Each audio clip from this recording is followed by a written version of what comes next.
Although demography, the science and statistics of populations, was and has remained my favorite subject, it was slowly becoming apparent that I had little or no aptitude for scientific writing. I dawdled and lingered in the completion of my doctor's thesis, and most of my work was rejected as unacceptable. This was the only cloud, and one that disturbed me little, in my otherwise clear and sunny prospect. The atmosphere of the party was carefree, festive, and in some respects almost lyrical in mood. The huge drawing room of the legation was adorned in elegant, if somewhat romantic style. The wallpaper was a cool shade of blue, and contrasted with the dark, severe Italian furniture. The lights were subdued, and everywhere were ornate vases of long-stemmed flowers that added their scent to the perfumes of the gaily dressed women. The company was congenial, and soon cheerful and excited discussions spread about the room. I remember some of the topics: a heated defense of the beauties of the Warsaw Botanical Gardens against the alleged superiority of rival spots in Europe, exchanges of opinions on the merits of the revival of the famous play Madame Saint-Jean, bits of scandal, and the usual sorties of wit when someone discovered that my good friends Stefan Lechewski and Mademoiselle Marcel Galopin had vanished from the room, a custom of theirs. Politics were hardly touched. We drank wine and danced interminably, mostly the airy, mobile European dances, first a waltz, then a tango, then a figured waltz. Later, Helene Sousa de Mendes and her brother demonstrated the intricacies of the Portuguese tango.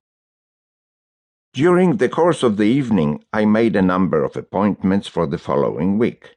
I finally succeeded in convincing Miss de Mendes that I was indispensable as a guide to Warsaw. I made a luncheon and a dinner appointment with two friends, Mr. Lechewski and Mr. Mazur. I promised to meet Miss Obromska the next Sunday, and later had to excuse myself when I recollected that it was my aunt's birthday. I was to telephone Mademoiselle Galopin to arrange the time of our next riding hour. The party ended late. The farewells were lengthy, and outside various groups continued to take leave of each other and to make appointments and arrangements for the balance of the week. I came home tired, but so full of intoxicated plans that it was difficult to fall asleep.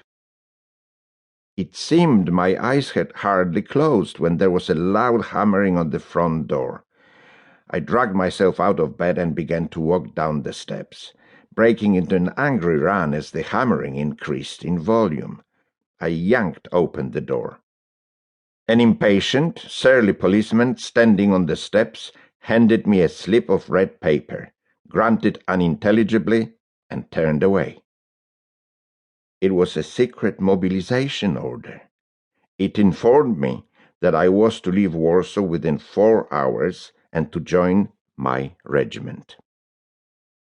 I was a second lieutenant in the artillery, and my detachment was to be quartered at Oświęcim, directly on the Polish-German border. Something in the manner of the presentation of the order, or possibly the hour at which it arrived, or the fact that it threw so many of my plans into confusion, made me feel suddenly very serious and even grim. I woke up my brother and sister-in-law. They were not at all impressed or alarmed, and made me feel a little foolish because of the grave air I had assumed. While I dressed and prepared myself, we discussed the situation. It was obviously only a very limited mobilization, we concluded. A handful of us were being called to the colors simply to impress the country, with the necessity of being prepared. They cautioned me against burdening myself with too many supplies. My sister-in-law protested when I wanted to include a few suits of winter underwear.